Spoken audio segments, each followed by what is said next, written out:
Button दबते ही Shri cement के एटा plant का उद्घाटन, शिलापट का अनावरण उत्तर प्रदेश के विकास और प्रगति में एक नया कदम, नया सोपान।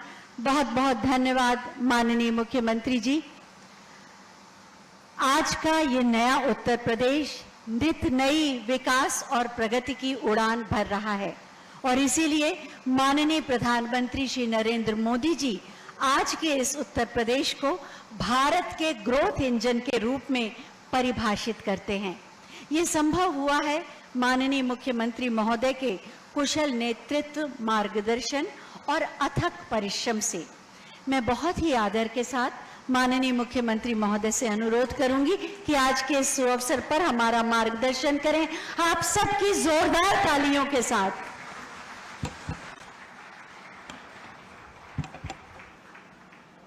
भारतीय पदाधिकारीगण, एटा के सभी मेरे उपस्थित बहनों और भाइयों, एटा को आज उत्तर प्रदेश शासन की डबल इंजन की सरकार की नई औद्योगिक नीति के अंतर्गत श्री सीमेंट के रूप में एक नई उपलब्धि आज हासिल हो रही है। इस नए निवेश को जमीनी धरातल पर उतरने और इसके शुभारंभ के अवसर पर संपूर्ण एटावासियों को, बांगर परिवार को, श्री सीमेंट परिवार को मैं हृदय से बधाई देता हूं, अपनी शुभकामनाएं देता हूं। बहनों और भाइयों, जब सरकार की नीति स्पष्ट हो, नियत साफ हो, अपराध और अपराधियों के प्रति जीरो टॉलरेंस की नीति के तहत कार्य करने की दृढ़ इच्छा शक्ति हो, तो परिणाम विकास के ऐसे ही आते हैं जैसे आज एटा में हम सबको देखने को मिल रहा है। याद करिए, आज से 8 वर्ष 9 वर्ष पहले एटा की क्या स्थिति थी। ये वही एटा है जहां पर माफिया और अपराधियों का बोलबाला था। गरीबों की जमीनों पर दुर्दांत माफिया सत्ता के संरक्षण में काबिज हो जाते थे। एक गरीब की कोई सुनवाई नहीं होती थी। जब उसकी स्वयं की संपत्ति सुरक्षित नहीं है तो वह सरकार उसके लिए, विकास के लिए, उसके कल्याण के लिए कोई अन्य कार्य क्या करेगी। और यही होता था यहां पे। लेकिन अब एटा की पहचान न केवल इस प्रकार के बेहतरीन कानून व्यवस्था के माध्यम से, जहां अपराध और अपराधियों के प्रति जीरो टॉलरेंस की नीति के तहत कार्य करने की दृढ़ इच्छा शक्ति है, वहीं इसके परिणाम भी हम सबके सामने हैं। परिणाम है, आज यहां पे सरकार के स्तर पर थर्मल पावर का प्लांट स्थापित होता है। यही बगल में जवाहरपुर का यह प्लांट इस बात की घोषणा कर रहा है, जिससे लगभग 1500 मेगावाट का विद्युत उत्पादन हो रहा है। और विद्युत उत्पादन के साथ यहां पे लोगों को स्वच्छ और सुंदर वातावरण मिल सके, उसका फ्लाई ऐश का बेहतरीन उपयोग हो, इसके लिए श्री सीमेंट परिवार ने उसी के बगल में यह श्री सीमेंट के नए प्लांट के लिए लगभग 750 करोड़ रुपए के यह प्लांट यहां पर स्थापित किया है। आप देख रहे होंगे दोनों में निवेश लगा है। एक में सरकार ने निवेश किया है, एक में बांगर परिवार ने श्री सीमेंट के प्लांट के लिए निवेश किया है, दोनों में रोजगार भी उत्पन्न हो रहा है, प्रत्यक्ष भी और अप्रत्यक्ष रूप में भी। आप देख सकते हैं कि यह जो श्री सीमेंट का प्लांट यहां पर स्थापित हुआ है, प्लांट एक है, लेकिन इसके माध्यम से प्रत्यक्ष रूप से 500 लोगों को यहां पर कार्य मिला है। 3000 से अधिक लोगों को अप्रत्यक्ष रूप से कार्य मिला है। कोई ट्रक के लिए, कोई ट्रक में सहयोग करने के लिए,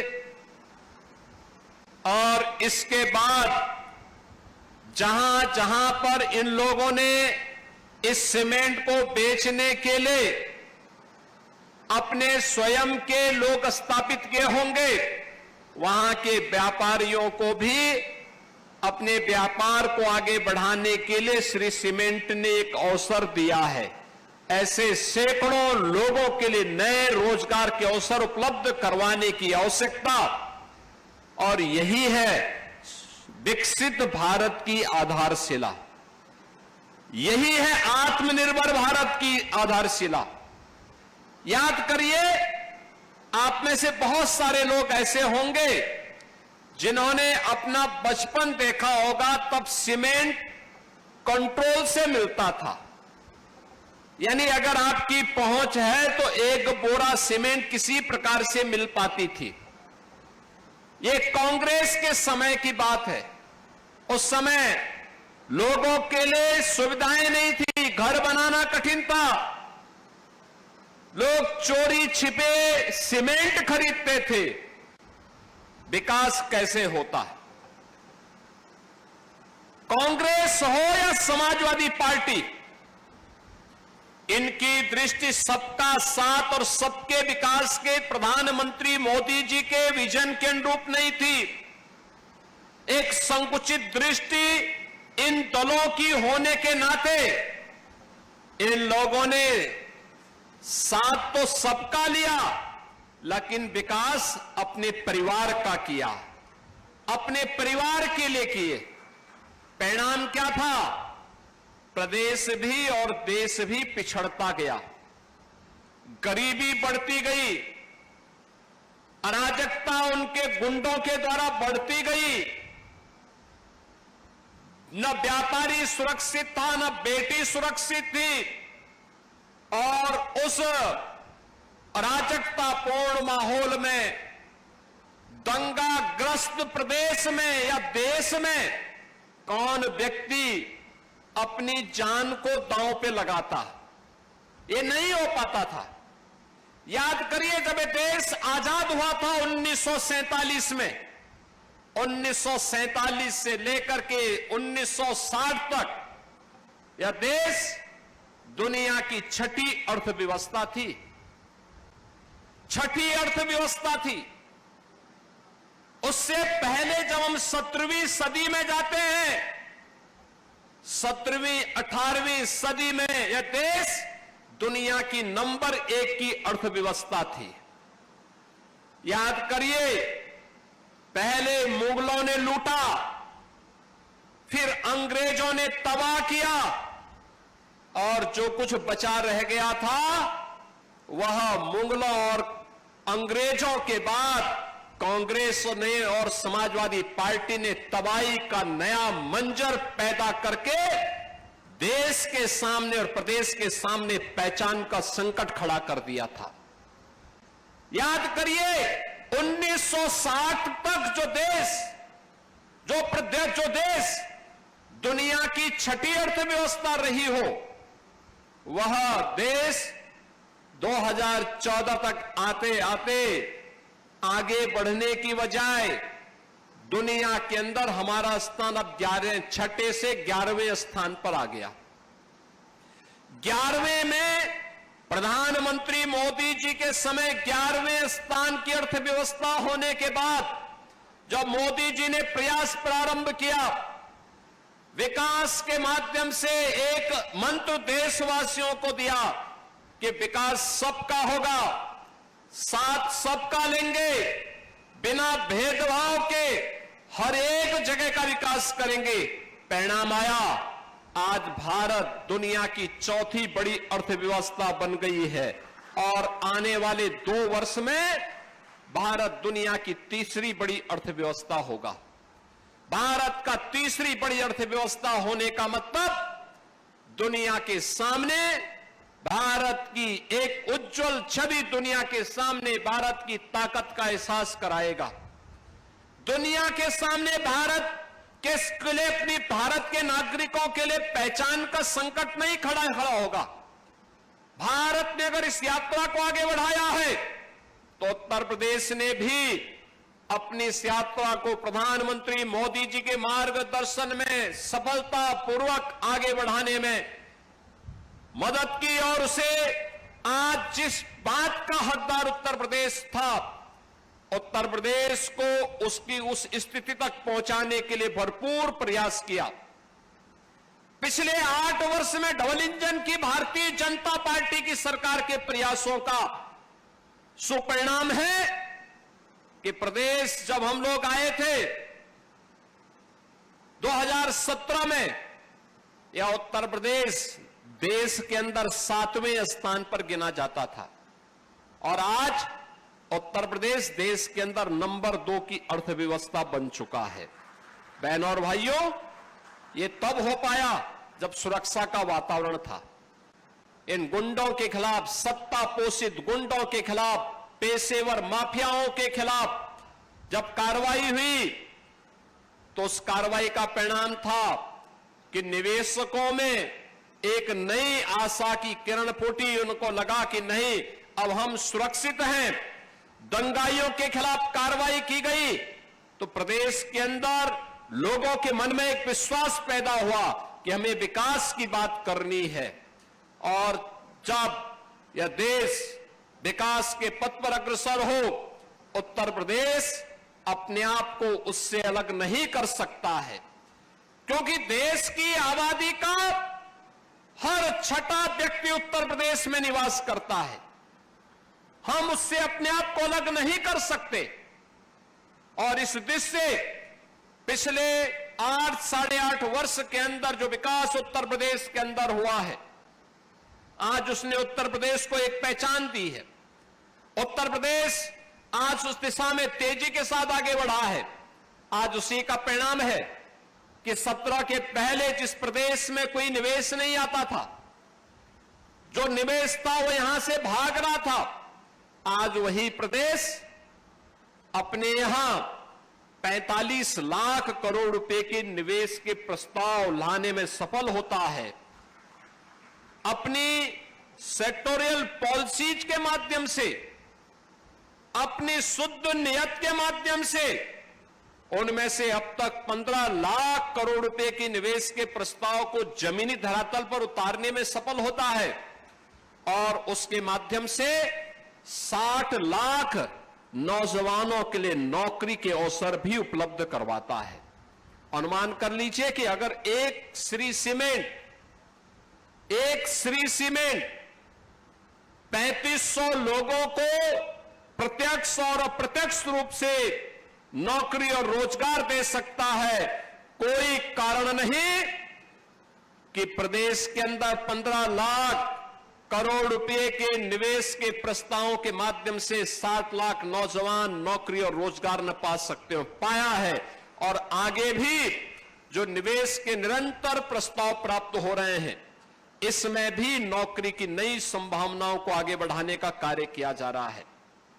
बहनों और भाइयों, हमें निवेश के इस कार्यक्रम को मजबूती के साथ आगे बढ़ाना होगा और मैं इस बात के लिए हृदय से धन्यवाद दूंगा उत्तर प्रदेश की जनता जनार्दन को, जिनका आशीर्वाद इस सकारात्मक माहौल में बराबर ये डबल इंजन सरकार के साथ बना रहा, लगातार बना रहा और उसी अभियान के साथ आपको जोड़ने के लिए ये केवल एक यूनिट का उद्घाटन नहीं, एक प्लांट का उद्घाटन नहीं, श्री सीमेंट हमारे साथ हमारा पुराना उत्तर प्रदेश सरकार का सहयोगी है, जो प्रदेश के अंदर निवेश करने के लिए उत्सुकता दिखाई है।